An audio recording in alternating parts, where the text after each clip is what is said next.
Hey UHS, Ms. Sotobier here again for the College Essentials video series. This is video 6, loan types and max amounts. Video 7 will be smart borrowing, where I will give you tips to help you evaluate the financial decisions that go along with the college selection process. Then for video 8 and 9, you'll be back with Ms. Merlenbach for comparing award letters and completing the college selection process. I want to start with a quick reminder that loans are just one of 4 types of financial aid. Some people make the mistake of saying financial aid when they're actually referring to a certain type. So I'm reiterating this point in hopes of preventing confusion. Financial aid is the umbrella term for work, study, grants, scholarships, and loans, all of which help students and families pay for college. So loans are borrowed funds. I think I talked about this already in another video, but they come with interest. So in the long run, you end up paying a little bit more than the original loan amount. I want to dispel a few myths before I talk more about the types and max amounts. Sometimes families think that when they do the FAFSA, that means parents are automatically agreeing to take on loans in their name, in the student's name. And so they're like, I don't want to do the FAFSA. I don't want to do that. The student is in charge of the money for college. But that's not how FAFSA works. FAFSA is just like the piece that gets the ball rolling. And then all of the colleges you put on FAFSA, they will receive that information in order to package your awards. And then they will offer you loans which you can accept or decline. If you want to support your senior in going to college, but you are not able to help them with it financially, you still want to do the FAFSA 99% of the time. You just would not accept if the college offers you what's called a Parent Plus loan, which we're going to talk more about in this video. There are 2 main routes for securing student loans: through federal loans or through private loans. To get federal loans, families do the FAFSA. And to get private loans, families will work with their college's financial aid office and also with a bank. There are 3 types of federal loans high school seniors and families should be aware of. The first 2 are subsidized and unsubsidized. These are loans students take out in their name. For subsidized loans, the Department of Education pays the interest while the student is still in college. For unsubsidized loans, the student is responsible for accrued interest while in college. If you're able to pay that interest while you're in school, great. That helps decrease how much you'll have to pay in the long run. But it's not like a rule that you have to abide by, that you have to pay the interest while you're in school. I mean, you will have to pay it eventually, but you don't have to, you won't get a bill that requires you to pay, or if you don't pay this interest right now, you're kicked out. That's not how it works. So don't panic about that. There are max amounts students can borrow for subsidized and unsubsidized loans each year. And oftentimes the max amount is not enough to cover the cost of college at a 4-year school, even for students who qualify for grants and loans. This is sometimes the case. This leaves students with a financial gap. We'll talk more about the gap in a few slides, but for now, just know that there are a few options for covering the gap. 1, students can sign up for a payment plan and pay out of pocket for the gap. They can take out private loans or the Parent Plus loan if families are comfortable with that. There are some caveats and nuances to all of these options. We'll get to those later. But for right now, like I said, just know that the Parent Plus loan is one type of federally backed loan commonly used to cover the funding gap. I already touched on private loans a little bit. What else do I want to say about it? Most families don't go this route, and those that do almost always use private loans in addition to federally backed subsidized and subsidized loans. I have yet to know a family which went straight to private loans and didn't use federal loans at all. But technically that is an option that is available to you, so wanted to mention it with this slide. Okay, max amounts. So you'll see that there are max amounts for subsidized and unsubsidized loans.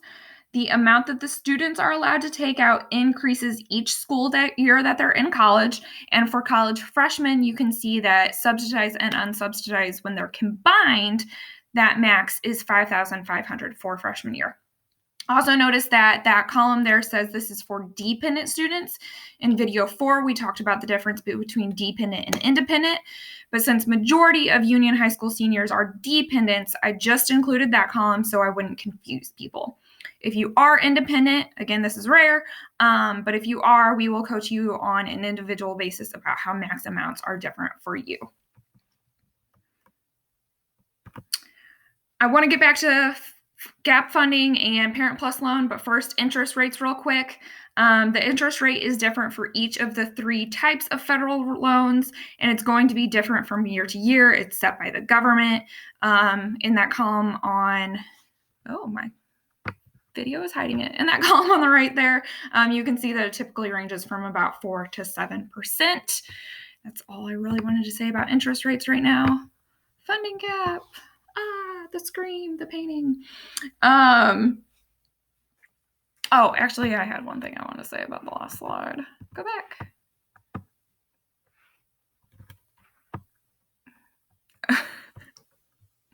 No, stay there. Okay, so I can't get back to it. My computer's spazzing. But if you were paying really close attention on the interest rate page, you might have seen something about Perkins loans, and you might have been like, hey, I've heard of that. Why hasn't Miss Sotobeer explained Perkins loan yet?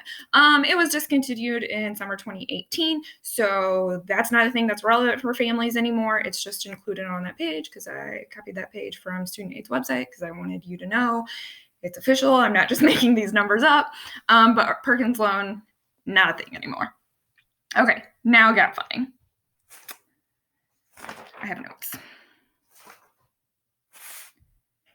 Let's say the college the colleges you're considering are about $15,000 a year.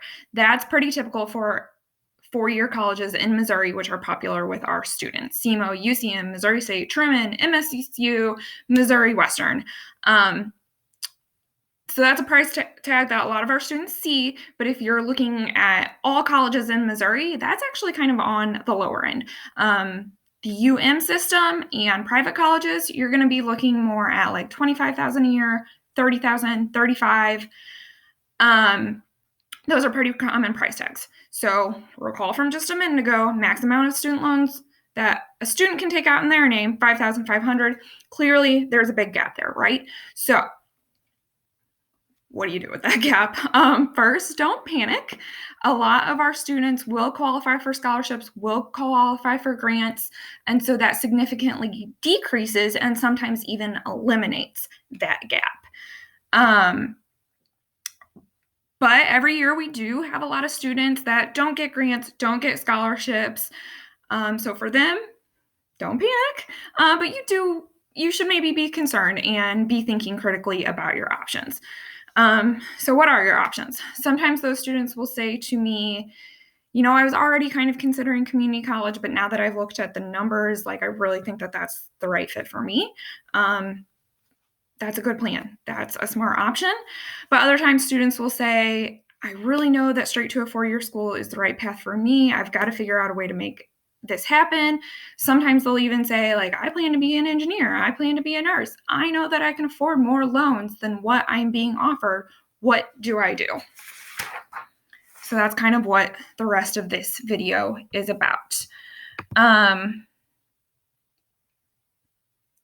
I kind of already gave the answer for what do you do for gap funding in an earlier slide. It's sign up for a payment plan, do the Parent Plus loan, or do private loans.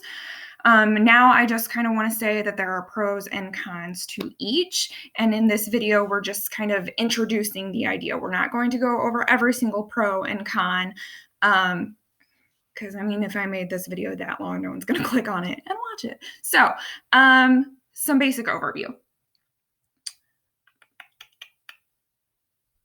In short, signing up for a payment plan is a great option if the gap that you have is not that big and that you can afford to do those monthly payments. So that's when you would use a payment plan. The Parent Plus loan, For a lot of years, this is what colleges really pushed, and some colleges really still push this big time. So, from a logistics standpoint, this option may simply be the easiest to get guidance on from college financial aid offices, and therefore it may be the most accessible option. It's the option that my family did. How much detail do I want to go in about that?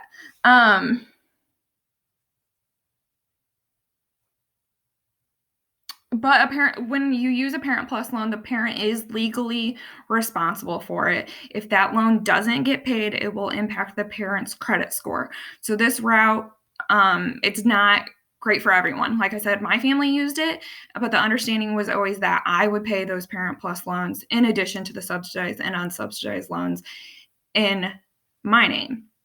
But there are some families who say, like, well, that's not a smart choice for my family. If I shouldn't take a loan in my name that I'm not actually prepared to pay, as much as I love my student and want to support him or her, they need to understand that they are responsible for paying these dollars back. And one way to help them understand that they're responsible for it is to make the paperwork match the plan. So families will sometimes say in that situation, so we are going to do private loans instead of Parent Plus loans. And we 100% respect and honor that decision. We want families to do whatever is best for them. So that's kind of a real brief overview of pros and cons. Please reach out to us with questions or concerns or to talk through these options in more details. There is a whole lot more to be shared on this topic, but we want to get you the remaining information when it is relevant to you and not to overwhelm you with too many details right from the get-go. So that is loan types and max amounts. The next video will be smart borrowing, which will help students and families evaluate how many dollars they are comfortable taking out in loans to cover the cost of college. As always, you can follow us on social media at UHS Advisors, and you can reach out to us for a one-on-one meeting whenever or as often as you would like. We are definitely eager to help. Thank you.